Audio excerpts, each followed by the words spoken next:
Hello viewers, welcome back to my YouTube channel. Viewers, आज की video में हम बात करेंगे उत्तर प्रदेश टीजीटी भर्ती 2021 के लिए आवश्यक डॉक्यूमेंट। मीन्स आप लोगों को ज्वाइनिंग के टाइम पर कौन कौन से डॉक्यूमेंट की ज़रूरत पड़ेगी, इस वीडियो में हम वही बात करेंगे।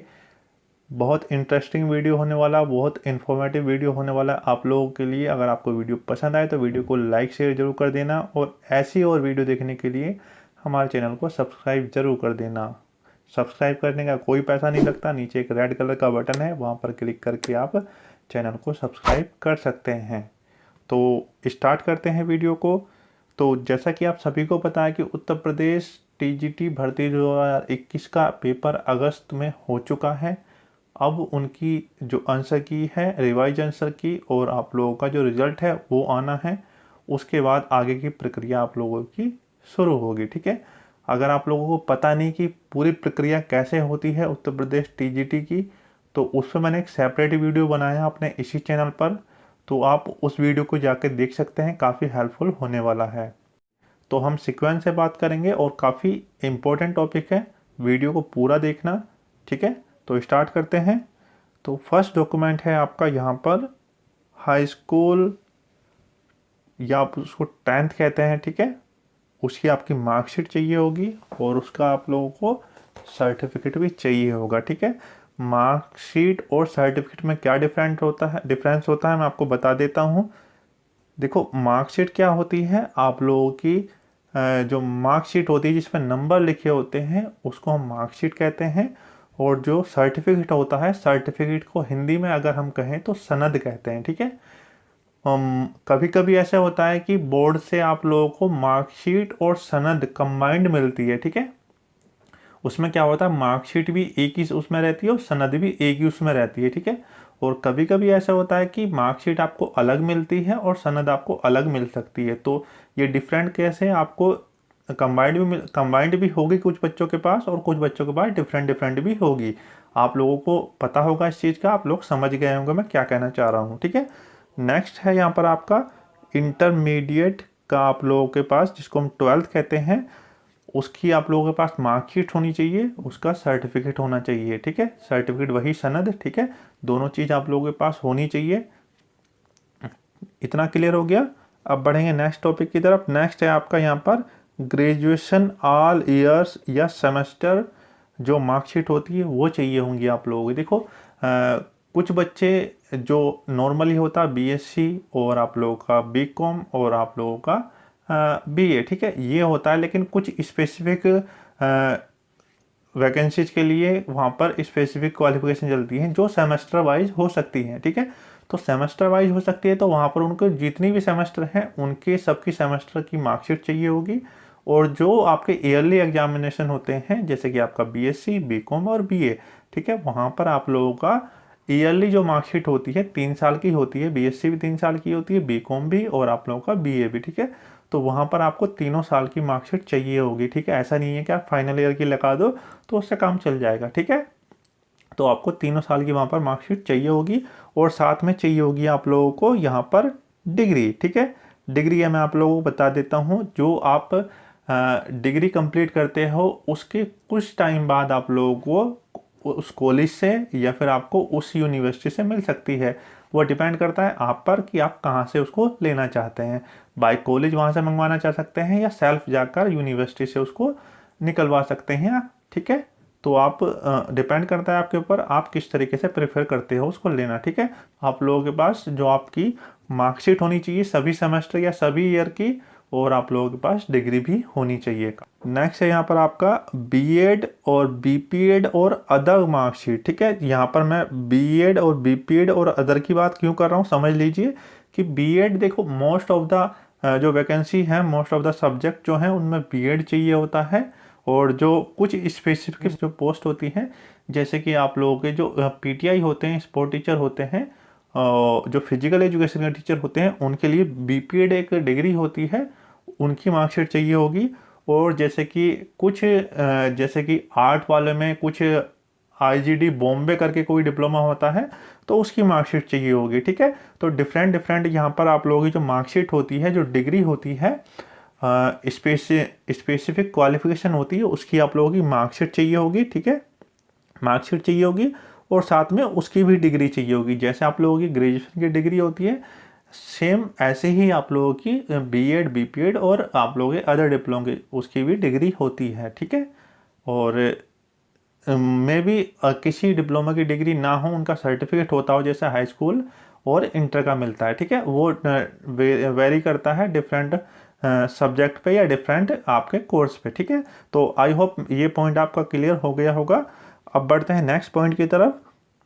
नेक्स्ट पॉइंट है यहाँ पर अदर हाईएस्ट क्वालिफिकेशन मार्कशीट, ठीक है। तो यहाँ पर मैंने इसको मेंशन किया है, आपके ऊपर डिपेंड करता है कि आप इसको यूज़ करना चाहते हैं या नहीं करना चाहते हैं। देखिए, जो टीजीटी होते हैं उनको प्रमोशन करके पीजीटी में प्रमोट किया जाता है 4 साल बाद, 5 साल बाद, ठीक है। तो आपको प्रमोट करने के चांसेस तब ज़्यादा होते हैं जब आप उस सब्जेक्ट में मास्टर डिग्री रखते हैं, ठीक है। जैसे कि मैं एग्जांपल ले लूँ, किसी बीपीएड वाले का मैं एग्जांपल ले लूँ, कोई टीजीटी में उसका क्लियर हुआ है, उसके पास बीपीएड भी है और एमपीएड भी है, ठीक है। तो वहाँ पर वो एमपीएड की मार्कशीट और डिग्री भी लगाएगा, तो जब उसका प्रमोशन होगा तो काफ़ी हेल्प होगी उसको प्रमोशन में, ठीक है। जल्दी प्रमोशन हो जाएगा, ऐसा भी कुछ होता है, या फिर प्रमोशन के टाइम पे जब भी प्रमोशन होते हैं तो वहाँ पर उसको ज़्यादा प्रॉब्लम फेस नहीं करनी पड़ेगी। दोनों कंडीशन होती है, आप अभी भी लगा सकते हैं इस चीज़ को और आप प्रमोशन के टाइम पे भी लगा सकते हैं। आप प्रीफर करिए कि अभी इसको साथ लगाएं तो अभी वेरिफिकेशन हो जाएगा साथ के साथ, प्रमोशन के टाइम पे आपको ज़्यादा दिक्कत का सामना नहीं करना पड़ेगा, ठीक है। तो आप समझ गए, ये वाला पॉइंट भी क्लियर हो गया होगा आपको। एक बार फिर बता देता हूँ कि जो बच्चे अब बीएड का एग्जाम्पल लेते हैं, जैसे कि कोई इंग्लिश का स्टूडेंट है जिसने टीजीटी क्लियर किया है, उसके पास बीएड भी है और एमएड भी है, या फिर उसके पास एमए भी है इंग्लिश से, ठीक है। तो वहाँ पर दो टाइप की मास्टर डिग्री होती है, एमए भी होता है वहाँ पर और एमएड भी होता है ना। तो वहाँ पर उनको लगा सकते हैं आप प्रमोशन के टाइम पे, वो आपको हेल्प करेगी, ठीक है। नेक्स्ट पॉइंट है आपका एडमिट कार्ड, ठीक है। तो ये काफ़ी इंपॉर्टेंट है, इसको मान के चलिए जो आप लोगों ने परीक्षा में एडमिट कार्ड यूज़ किया था जिस पे आपके इन्विजिलेटर के साइन हुए हैं या नहीं हुए हैं, आप उसको देखिएगा, उसको संभाल के रखिएगा। अगर आपके पास नहीं है तो आप नया प्रिंट आउट निकलवा लीजिएगा, ठीक है। आप कोशिश करिएगा जो आपके परीक्षा में यूज़ हुआ है उस पर आई थिंक इन्विजिलेटर के साइन होंगे आप लोगों के, तो उसको संभाल के रखिएगा, वो काफ़ी हेल्प करेगा आपको उस टाइम पे। मतलब जो आपकी पूरी ज्वाइनिंग की प्रक्रिया होगी वहाँ पर हर टाइम आपके साथ रहेगा, तो आपको किसी भी प्रॉब्लम का सामना नहीं करना पड़ेगा, ठीक है। और एक मैं एडवाइस और देना चाहूँगा कि आप लोग जो आपका फॉर्म था, जो आपने प्रिंट आउट निकलवाया था फॉर्म का, उसको भी साथ रखिएगा, वो भी काफ़ी इंपॉर्टेंट होने वाला है आप लोगों के लिए, ठीक है।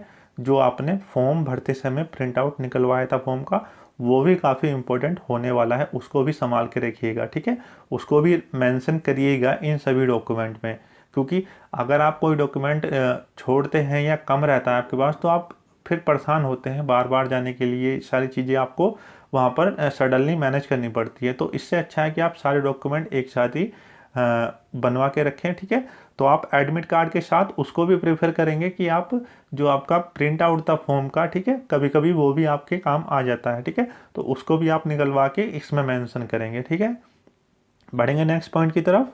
नेक्स्ट पॉइंट है यहाँ पर आपका एफिडेविट, या इसको शपथ पत्र भी कहते हैं। शपथ पत्र होगा, ये किस विषय में होगा, ये होगा आप लोगों का कि आप लोग जो भी डॉक्यूमेंट नौकरी के लिए प्रस्तुत कर रहे हैं या लगा रहे हैं उनमें किसी प्रकार की कमी नहीं है, कोई उसमें जालसाजी नहीं है। अगर ऐसा कुछ पाया गया तो उसके लिए जिम्मेदार मैं हूँगा, उसके लिए जो बोर्ड है आवश्यक कार्रवाई करने के लिए स्वतंत्र रहेगा और मेरा अभ्यर्थन वहाँ पर निरस्त कर दिया जाएगा। इस तरीके से आप लोगों का जो एफिडेविट बनता है, ठीक है। तो जब आप किसी भी एडवोकेट के पास जाओगे, नोटरी एडवोकेट से बनवाइएगा एफिडेविट, काफ़ी अच्छा रहेगा। तो आप वहाँ पर जाएंगे तो वो आप एक चीज़ बताइएगा कि न्यू ज्वाइनिंग होने वाली है और डॉक्यूमेंट के साथ के लिए हमें शपथ पत्र बनवाना है, ठीक है, सत्यापन के लिए। तो वो खुद ही बना के दे देंगे, सारी चीज़ें आप लोगों को वहाँ पर बना के दे देगा, आपको ज़्यादा परेशान होने की ज़रूरत नहीं है, ठीक है। वो आप एक तरीके से सत्यापित कर रहे हो कि मेरे डॉक्यूमेंट जो हैं उनमें किसी भी प्रकार की कोई प्रॉब्लम नहीं है, ठीक है। नेक्स्ट पॉइंट है यहाँ पर आपका एफिडेविट फॉर मार्कशीट एरर, ठीक है।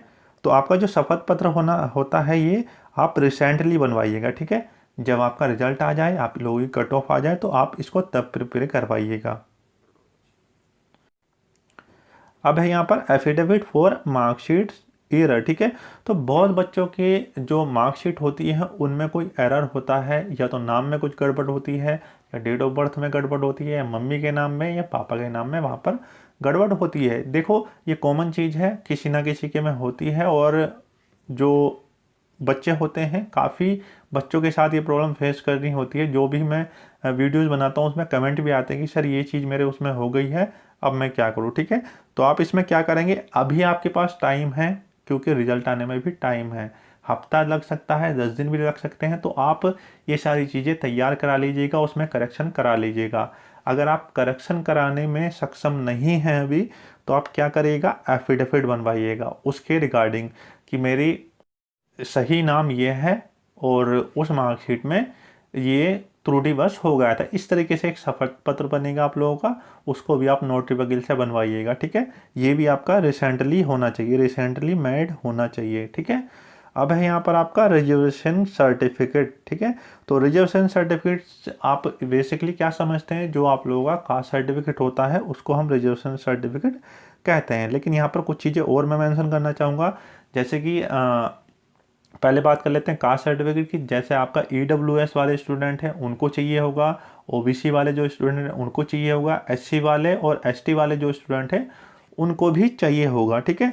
अब बात करते हैं अदर में। अदर में क्या होता है, जैसे कि कोई हैंडीकैप पर्सन है, ठीक है, उसका भी एक सर्टिफिकेट होता है रिजर्वेशन का, ठीक है।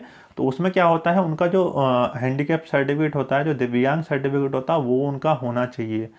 इस तरीके से जो भी अदर कैटेगरी हैं रिजर्वेशन के रिगार्डिंग, जैसे कि आई थिंक जो स्वतंत्रता सेनानी होते हैं उनके लिए भी रिजर्वेशन सर्टिफिकेट लगता है, उनके पास भी एक सर्टिफिकेट होता है, तो वो भी उनके पास होना चाहिए, ठीक है।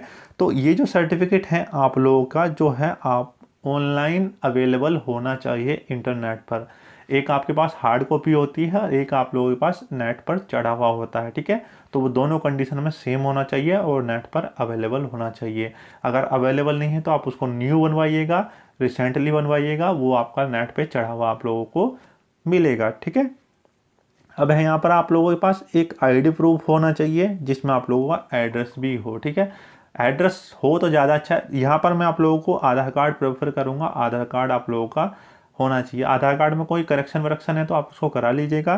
तो यहाँ पर आप आधार कार्ड लगा सकते हैं, पैन कार्ड लगा सकते हैं, ड्राइविंग लाइसेंस भी लगा सकते हैं, या फिर अदर भी लगा सकते हैं, पासपोर्ट वगैरह लगा सकते हैं। लेकिन मैं बेस्ट कहूँगा आप लोगों के पास आधार कार्ड होना चाहिए, क्योंकि आधार कार्ड में आप लोगों का एक यूनिक आइडेंटिफिकेशन नंबर होता है, उसमें आपका नेम, पिता का नेम, डेट ऑफ बर्थ भी होती है, और पीछे की साइड उसमें एड्रेस भी होता है। वो एज ए एड्रेस प्रूफ भी आप लोगों का वर्क करता है, जो कि आपका पैन कार्ड में नहीं होता है, ठीक है। तो आप इसको समझ गए होंगे। नेक्स्ट पॉइंट की तरफ बढ़ेंगे। तो नेक्स्ट पॉइंट है आपका यहाँ पर medical fitness certificate bye CMO, ठीक है। तो CMO क्या होते हैं, आप लोगों जो सिटी मेडिकल ऑफिसर होते हैं उनको CMO बोलते हैं। तो वहाँ पर क्या होता है कि जो आपका फिजिकल फिटनेस सर्टिफिकेट होता है वो बनता है जब आपका कट ऑफ में नाम आ जाएगा, आप लोगों की जो कट ऑफ आ जाएगी उसमें नाम आ जाएगा, या आप लोगों का पैनल आ जाएगा, ठीक है। आप इसको तब भी बनवा सकते हैं जब आपका पैनल आ जाएगा, तो तब भी आप इसको बनवा सकते हैं। वहाँ पर आप अपना एडमिट कार्ड दिखाइएगा या अपना पैनल का जो प्रिंट आउट है वो दिखाइएगा, उसके बाद वहाँ पर आपको मिल जाएगा, ठीक है। छोटा सा चार्ज लेते हैं वो 150 रुपये आई थिंक लेते हैं कि नहीं लेते हैं, मुझे इस बारे में ज़्यादा जानकारी नहीं है। आप जाएंगे वहाँ पर तो आप लोगों को मिल जाएगा, ठीक है। वो सारी चीज़ें आप उनको समझा देंगे तो वो जो उनके क्लर्क होते हैं वो समझ जाएंगे, वो आपको अच्छे से बना के दे देंगे, ठीक है। आप इसमें CMO के अलावा भी बनवा सकते हैं जो आप लोगों के रजिस्टर्ड डॉक्टर होते हैं, जैसे आपके MBBS डॉक्टर होते हैं उनसे भी बनवा सकते हैं। लेकिन मैं आपको एडवाइस देना चाहूँगा कि आप CMO को ही प्रेफर करें, क्योंकि जो वो होते हैं वो जो राजकीय कर्मचारी होते हैं वो होते हैं और गजेटेड होते हैं, वो सारी चीज़ें वो आप लोगों को प्रॉब्लम से बचाने का काम करेंगी, ठीक है। अगर आप CMO से बनवाते हैं, बाई चांस उन्होंने ये बोल दिया कि आप जो रजिस्टर्ड डॉक्टर का है वो नहीं चलेगा, आपको CMO का ही चलेगा, तो आप वहाँ पर फिर परेशान हो सकते हैं। तो इसलिए प्रेफर करिए कि आप CMO का भी बनवाएं, क्योंकि आप लोगों के पास अभी पर्याप्त टाइम है, ठीक है। नेक्स्ट है यहाँ पर आपका character certificate bye 2 different gazetted officer. ठीक है, तो यहाँ पर आपका क्या है, देखो मेडिकल भी आपका जो मेडिकल सर्टिफिकेट है वो आप लोगों का, मेडिकल फिटनेस सर्टिफिकेट वो आप लोगों का रिसेंट बना हुआ होना चाहिए, ज़्यादा पुराना नहीं होना चाहिए। अब यहाँ पर character certificate bye 2 different gazetted officer, यहाँ पर 2 करेक्टर सर्टिफिकेट चाहिए होंगे आप लोगों को, जो आप डिफरेंट डिफरेंट गजेटेड ऑफिसर से बनवा सकते हैं। इसमें आप किस किस से बनवा सकते हैं मैं आपको बता दूं कि आपका जो पिछला कॉलेज है जहाँ से आपने कुछ किया है वहाँ के वो जो प्रिंसिपल होते हैं, प्रिंसिपल साहब होते हैं, आप उनसे बनवा सकते हैं। वो भी आपको लोगों के एक तरीके से गजेटेड होते हैं। जो आपके डिग्री कॉलेज के प्रिंसिपल होते हैं आप उनसे बनवा सकते हैं। अदरवाइज आप नोटरी जो वकील होते हैं उनसे भी बनवा सकते हैं। आई थिंक नोटरी जो वकील होते हैं वो भी गजेटेड होते हैं। और आप किसी और अधिकारी से भी बनवा सकते हैं, जैसे कि आप लोगों के उसमें जो अधिकारी होते हैं, जैसे कि आपके डिस्ट्रिक्ट स्पोर्ट्स ऑफिसर होते हैं, जो स्टेडियम होते हैं वहाँ पर एक डिस्ट्रिक्ट स्पोर्ट्स ऑफिसर होते हैं, वो भी आप लोगों का बना सकते हैं। और भी बहुत सारे गजेटेड ऑफिसर होते हैं, आप उनसे भी बना सकते हैं। जहाँ आपको सुटेबल लगे वहाँ से आप बनवा सकते हैं। 2 से बनवाइएगा, एक आप प्रीफर करिए कि आप किसी कॉलेज या इंस्टीट्यूट से बनवाइएगा, एक किसी अधिकारी से बनवाइएगा। ठीक है, तो आई होप ये भी क्लियर हो गया होगा। बढ़ेंगे नेक्स्ट पॉइंट की तरफ। नेक्स्ट पॉइंट मैंने अपनी तरफ से मेंशन किया है ये कि सभी डॉक्यूमेंट रिजल्ट आने के तुरंत बाद बनवा लें, क्योंकि आप लोगों का जो रिजल्ट आएगा उसके बाद 1-2 दिन में ही आप लोगों का कट ऑफ आ जाएगा। फिर आप लोगों को हबड़ा दबड़ी लग जाएगी। जैसे ही आपका रिजल्ट और कट ऑफ आएगा जिसके बाद आप लोगों को क्लियर हो जाएगा कि हमारा हुआ है या नहीं हुआ है। ठीक है, जैसे ही आपका सिलेक्शन होता है तो तुरंत इनको आप बनवा लीजिएगा, बनवा लीजिएगा, काफ़ी हेल्प करेंगे। उसके बाद एक काम और करिएगा, जितने भी आपके डॉक्यूमेंट हुए हैं तैयार, उसके बाद आप 3 सेट बनवा लीजिएगा, सेट की 3 प्रति बनवा लीजिएगा। मैं बताता हूँ कहाँ कहाँ यूज हो सकती है। आप ये मान के चलिए कि कहाँ कहाँ लग सकती है। ऐसा नहीं है कि आप लोगों को ज़्यादा लग रही है तो आप वहाँ पर फिर बाद में परेशान हो, तो आप पहले ही बनवा के रखिएगा। एक आपके लग सकती है DIO ऑफिस में, जो डिस्ट्रिक्ट इंस्पेक्टर ऑफ स्कूल होते हैं, ठीक है, वहाँ पर जमा हो सकती है। एक आपकी चयन बोर्ड में जमा हो सकती है, एक आपकी स्कूल में जमा हो सकती है। ठीक है, इस तरीके से आप 3 या 3 से ज़्यादा भी बनवा सकते हैं, मैक्सिमम 5 बनवा सकते हैं, लेकिन मैं कहना चाहूँगा आप कम से कम 3 बनवाइएगा। ठीक है, तो आई होप आपको वीडियो क्लियर हो गया होगा। अगर अब भी आपको कोई डाउट है तो आप कमेंट सेक्शन में कमेंट करना मत भूलिएगा। मैं सारी चीज़ें वहाँ पर भी क्लियर करने की कोशिश करूँगा। लेकिन आप लोगों से रिक्वेस्ट है, प्लीज़ यार एक सब्सक्राइब का बटन दबा देना, क्योंकि आपका एक छोटा सा सब्सक्राइब हमें बहुत मोटिवेट करता है और उसका आपको सब्सक्राइब करने का कोई पैसा भी नहीं देना पड़ता है। बस आपको एक छोटा सा क्लिक करना है, तो जाके सब्सक्राइब बटन भी ज़रूर दबा दीजिएगा। मिलते हैं कोई नई वीडियो में, तब तक के लिए जय हिंद, वंदे मातरम।